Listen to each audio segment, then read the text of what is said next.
સ્વરૂપ કરીને દંડા ઉપર બોધી દીધું એ પ્રણાલી પણ ચાલુ છે. હોળીમાં જનો સાલ્યો રે ક્યારે આવશો.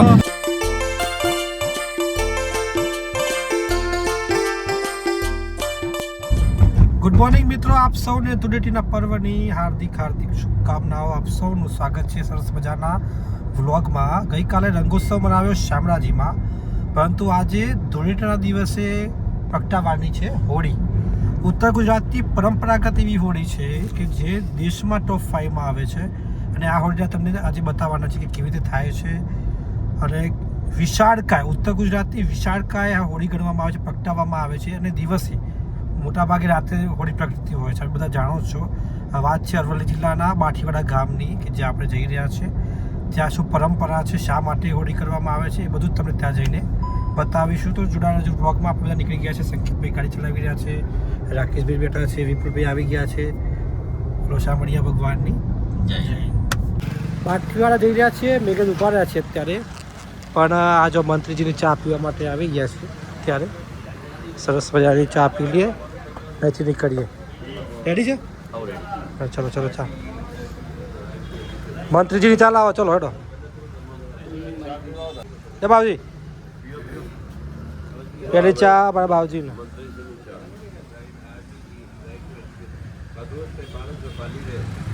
દિવાળી તો અટ્ટે કટ્ટે, હોળી તો માદરી વતની. યસ આગળ વખતમાં આવે આજે. રાકેશભાઈ હું પહોંચી ગયો છું. તમારો ખૂબ ખૂબ આભાર.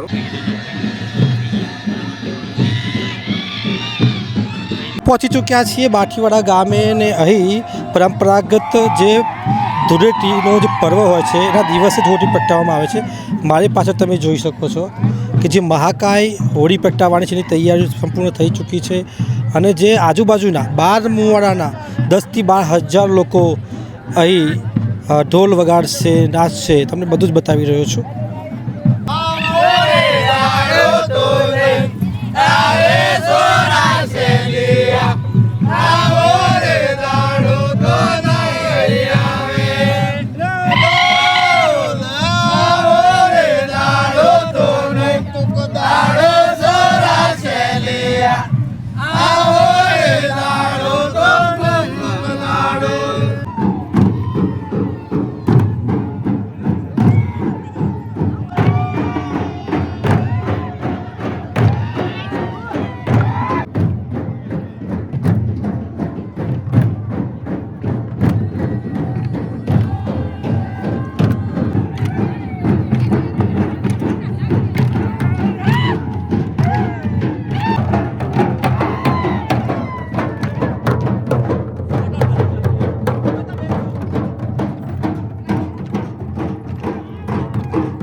વર્ષોની પ્રણાલી પ્રમાણે, પરંપરા પ્રમાણે બાઠીવાડા જે ગામ છે, મુવાડા છે, 12 મુવાડા 10થી 12,000 લોકો એક સાથે એકઠા થઈને આ પ્રકારે જે હોળી રમી રહ્યા છે. ને જે ધૂળેટીનો દિવસ છે આજે, ધૂળેટીના દિવસે હોળી પ્રગટાવવામાં આવે છે.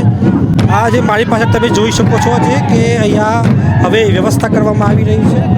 અને સરસ મજાના નટમાળ સાથે, લાકડીઓ સાથે, ઢોલ વગાડવામાં આવે છે. અબાલ વૃદ્ધ મહિલાઓ સૌ કોઈ નાચી ઝૂમી રહ્યા છે.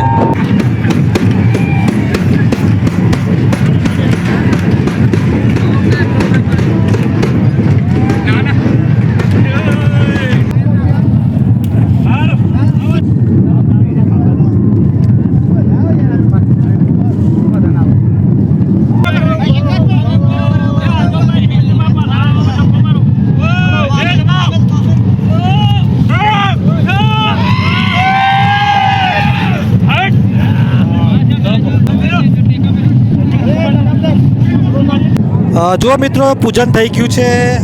જે વર્તારો કરતા હોય છે કે આગળ ચોમાસું કેવું રહેશે, ભેજ રહેતો હોય છે, એ પ્રમાણે વર્તારો કરતા હોય છે.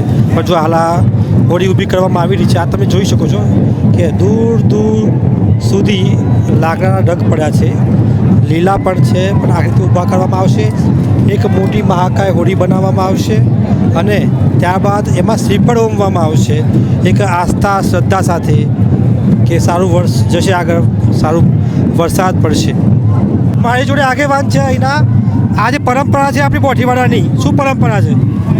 પરંપરા 1542ની અંદર અમારા વડીલ અમે રાણા પ્રતાપના વંશજો મેઘજી દાદા અહીં આવ્યા, બોઠીવાડા ગામમાં આવ્યા 1542માં અને એની સ્થાપના થઈ. પહેલો જોશીઓની વસ્તી હતી. આ પરંપરા 1542થી ચાલી આવે છે, આગળ સદીઓથી આવે એ વાત તો જુદી. અને આ જે પ્રાણી છે એક જ પરિવાર છે, એક જ પરિવારના માણસો હોળીના આગલા દિવસે હોળી થાય છે અને બીજા ધૂળેટીના દિવસે આ હોળીનું પ્રાગટ્ય કરવામાં આવે છે. મનમાં એક જ છે કે આ પ્રહલાદ વખત હતી, એ વખતના મનુ થઈ ગયા ને મનુ પાસે રઘુ રાજાઓ આવ્યા અને રઘુ રાજાઓની આ પ્રણાલી ચાલી આવે છે. અને એ પ્રણાલી મુજબ અમે સૂર્યવંશી સિસોદિયા છીએ, રાણા પ્રતાપના વંશજો છીએ અને એ પ્રણાલી જાળવી રાખી છે. વર્ષ સારું જાય એવું હોય છે. વર્ષ સારું જાય એના માટે અહીં વર્તાવો થવાનો છે. અહીંયા બાજુમાં જ હોળીનો કળશ એટલે ઘડો અંદર મૂકવામાં આવે છે. એની અંદર 4 શ્રાવણ ભાદરવો આહો અને એ પ્રકારના 4 મહિનાના લાડવા મૂકવામાં આવે છે અને એ વર્તારો જોવામાં આવે છે. ક્યાં ખોલવામાં આવશે?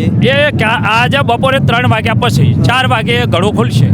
બીજી એક વાત એ છે કે પવનની દિશા ઉપરથી પણ આગલા વર્ષનો વર્તાવો કેવો રાય એના ઉપર નિર્ભર રહેશે. અને બીજું કે દેશમાં 5મો નંબર છે બાઠીવાડા હોળીનો, એટલે ખૂબ મોટી વસ્તુ કહેવાય કે આખા દેશમાં 5મો નંબર બાઠીવાડા જે હોળી છે પરંપરાગત તેને પ્રાપ્ત કર્યો છે. આજે આ પ્રાગટ્ય હોળીનું થવાનું છે.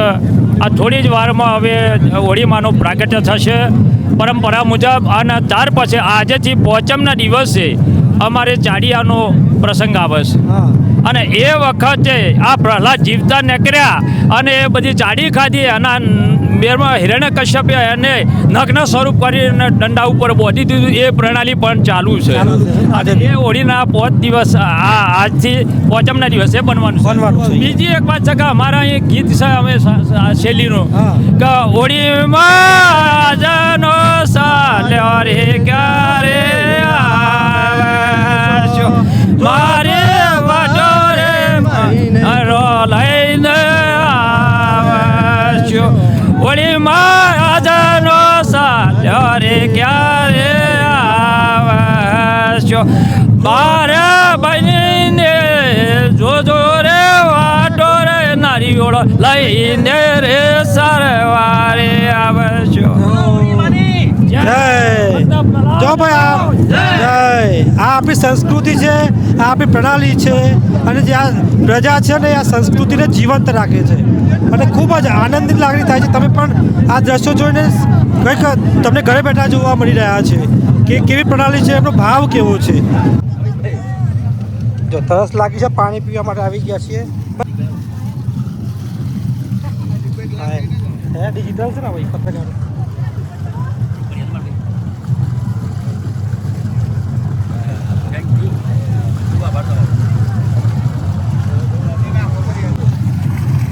જો ભીડ જોઈએ તો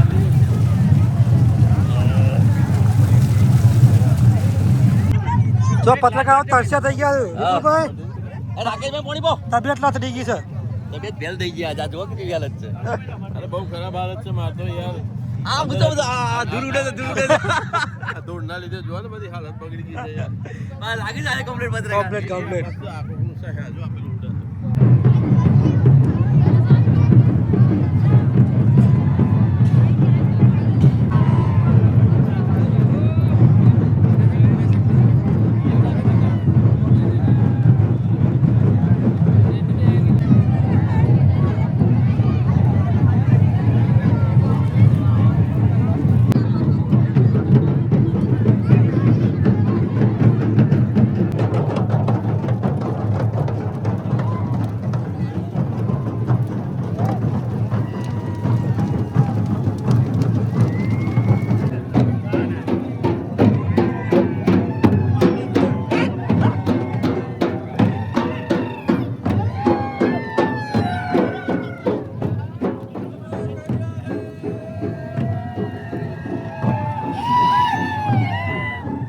મિત્રો હોળી પ્રગટી ચૂકી છે ઉત્તર ગુજરાતની સૌથી મોટી હોળી અને દેશમાં 5મા નંબરે આવેલી બાઠીવાળા હોળી જે પ્રગટાવવામાં આવી છે ધૂળેટીના દિવસે.